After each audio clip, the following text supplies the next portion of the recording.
आइए हम बेहद कड़वे समाचारों की प्रस्तुति करें। मामला बड़ा गंभीर होता जा रहा है। देश का बहुआयामी अराजकता विद्यमान है। आइए एक बड़ी सबसे बुरी खबर बताते हैं कि मुंबई में लोकल ट्रेन में भयंकर आग लगी। ट्रेन आधे घंटे तक जलती रही। व्यवस्था का अभाव रहा। बाद में फिर व्यवस्था की गई। ये तो अच्छी बात रही कि कोई जन हानि नहीं हुई। चलिए ठीक है, जो भी हो गया। अब यहाँ पर मामला बड़ा विचित्र आ रहा है। फिर एक बार नोटबंदी होने की पूरी संभावना है। 500 रुपए के नोट बंद किए जाएंगे, इसमें कोई शंका नहीं है, क्योंकि देश के नेताओं ने, अफसरों ने, कॉरपोरेट्स ने 500 रुपए के नोटों के बंडल छिपा रखे हैं अपने उसमें तिजोरी में। अब बेचारी जनता के पास में तो इन्हें गिने कुछ होंगे, किंतु इन दो नंबरियों के पास में बहुत बड़ा खजाना है। इन्होंने जो नोटों का खजाने का है ना, हिमालय खड़ा कर दिया।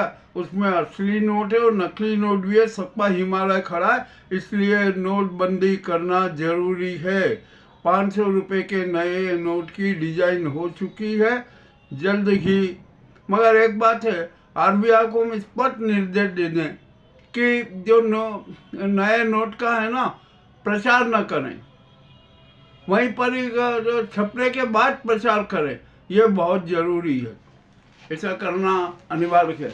आंध्रा के एक रिटायर्ड पंचायत के अफसर के यहाँ पर छापा लगा तो लगभग 23 करोड़ के 23 लाख के 500 के नोट मिले। 500 के नोटों की गड्डियाँ मिली। चलिए ठीक है। और लगभग 50 करोड़ की प्रॉपर्टी के कागजात मिले। सोने और चांदी के बर्तन मिले। इतना हो गया, 2.5 किलो सोना और 20 किलो चांदी मिली। जब उसकी सैलरी है ना, उससे कितने अधिक मात्रा में, तो यानी भ्रष्टाचार भ्रष्टाचार और भ्रष्टाचार का एक प्रतीक हुआ। यह घटना आंध्रा की है। ये तो एक घटना आंध्रा की है। पूरे मध्य प्रदेश में क्या जाओ, गुजरात में जाओ, बिहार में जाओ, प्रदेश देश के किसी भी प्रदेश में जाओ, वहाँ भ्रष्टाचार चरम पर है।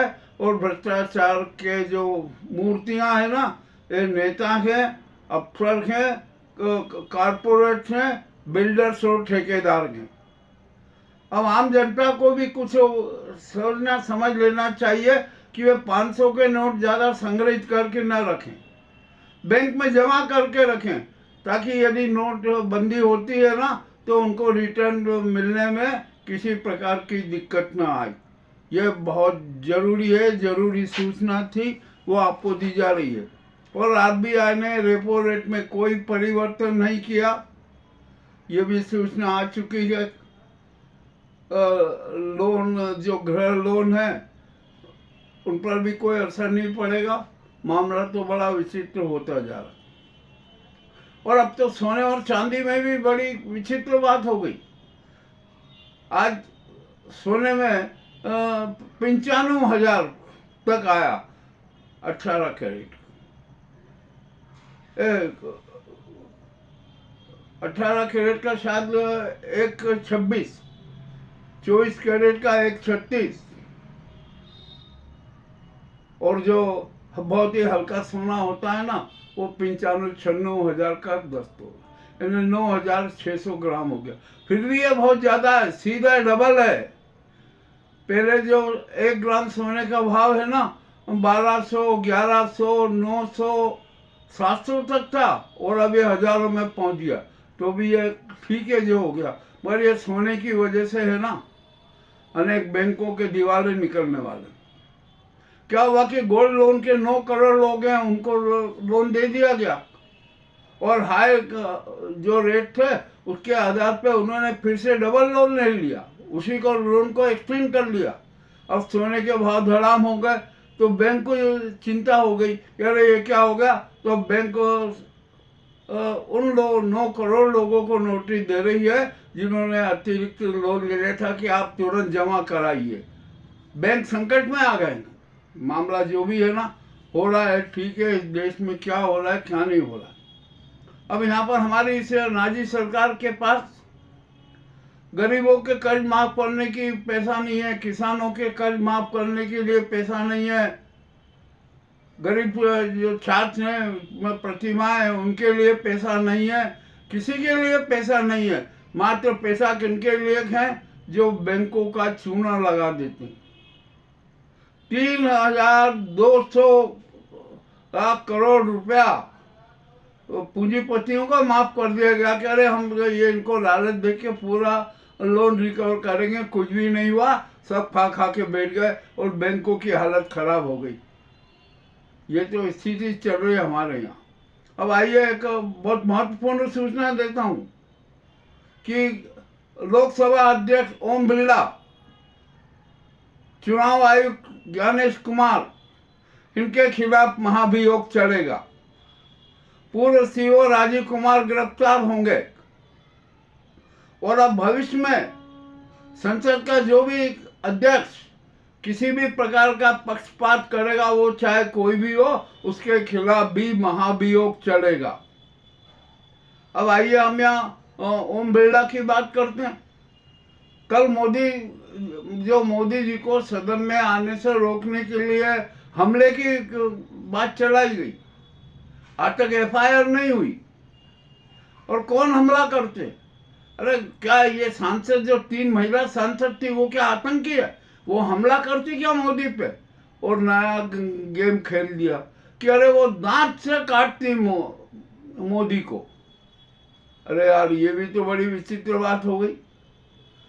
अब हमला होता है ना तो कुछ हथियार होना चाहिए, वो होना चाहिए। अब ये दांत से काटने का जो नया शगुफा छोड़ा ना, ये तो और हास्यास्पद स्थिति का हो गया। करो एफआईआर। जो 3 महिला सांसदों पर हिम्मत नहीं कर सकते। मामला बड़ा विचित्र हो गया। तो जो ये मोदी के इशारों पर जो ओम बिरला ने जो इवेंट खेला था ना, वो इवेंट भी हो गया। और मोदी तो यूं भी इवेंट बाज है, जुमलेबाज है।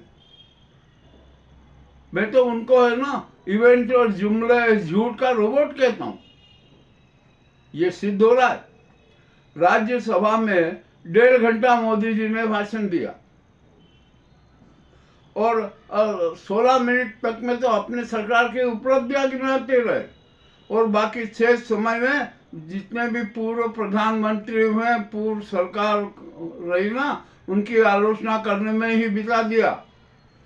इसका मतलब ये नरेंद्र मोदी हमारे जो प्रधानमंत्री है ना, वो पूर्वाग्रह के कैंसर से ग्रस्त हैं। उनके शरीर में है ना पूर्वाग्रस्त का खून बह रहा है। वह उसी खून से जिंदा है। अब यहाँ पर जनता ने जब ये सारी बातें देखी ना, तो जनता खुलेआम कह रही है कि मोदी जी त्याग पत्र दे दीजिए, आपको पद पे बैठने का अधिकार नहीं। और सच बात है, मोदी के अच्छे दिन तो खत्म हो गए, बुरे दिन और बहुत बुरे दिन आ गए। अब तो इतने बुरे दिन आ गए कि हद से ज्यादा उनका राजनीतिक इतिहास भूगोल ही समाप्त हो गया। उनके पांव के नीचे की जमीन ही खिसक गई। अब क्या करेंगे, किस प्रकार चलेंगे? और फिर एक सलाह है कि यदि इज्जत से विदाई हो जाए ना तो बहुत अच्छा है। अब वे खुद अपने आप त्याग पत्र दे दे, इसी में भलाई है। अमित शाह का भी हो गया रिकॉर्ड, उनका भी खत्म होगा। और ये जो चुनाव आयोग ने जिस प्रकार के नाटकबाजी घोटालेबाजी की है ना, ये भी समाप्त हो जाएगा और जो ये चुनाव आयोग भंग किया जाएगा। और जो नया चुनाव आयोग बनेगा, मुख्य चुनाव आयुक्त और दूसरे चुनाव आयुक्त का मनोनयन पीएम एक नेता प्रतिपक्ष और सीजेआई मिलकर करेंगे।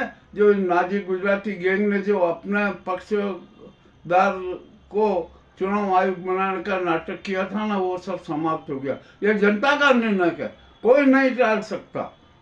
अब यहाँ पर सारी स्थितियां स्पष्ट है। अब क्या किया जाए? यहाँ पर ये तो सत्ता सुंदरी के दीवाने हैं। इनको सिर्फ सत्ता से मतलब है, देश की जनता से मतलब नहीं, संविधान से मतलब नहीं, मानवीय मूल्यों से मतलब नहीं, प्रजातंत्र से मतलब नहीं, सनातन धर्म से सरोकार नहीं, तिरंगे से सरोकार नहीं। और सच बात तो ये है कि ये भारत माता की आत्मा तक के हत्या रहेंगे, इनको भारत माता से भी सरोकार नहीं। ये मैं खुले रूप में कह रहा हूं। अब तो यहाँ पर देश की जनता को है ना जागरूक रहना पड़ेगा। और ये हमारी जो राष्ट्रपति महोदया है ना, उनको हमने बार बार जनता का संदेश सुना दिया कि जनता क्या चाहती है ये भी बता दिया है। अब इंतजार कर रहे हैं कि वो जनता की भावनाओं के अनुरूप कब कदम उठाती हैं या नहीं उठाती हैं। और जनता फिर कह रही है कि वे नाजी गुजराती गैंग के हाथों की कठपुतली मत बनिए, आप कालिका और दुर्गा के रूप में जनता के बीच में खड़े हो जाइए, आपका सम्मान बरकरार रहेगा। ये बहुत कड़वी बातें मुझे कहना पड़ रही है वर्तमान संदर्भ में। देश की जनता परेशान है, देश के प्रदेश के हर घर का परिवार बेहद परेशान है। इनको क्या पता कि मजबूरियां क्या होती है। ये तो खूब गालियां खाते हैं, गालियों के साथ साथ खूब मालदार भोजन भी करते हैं। इनको क्या पता कि देश की जनता की भौतिक स्थिति क्या है। और ये तो 85 करोड़ जनता को भिखारी मान रहे हैं। जो देश के मुल्क के मालिक है उनको भिखारी मानने का घिनौना कुकृत इसी नाजी सरकार ने किया।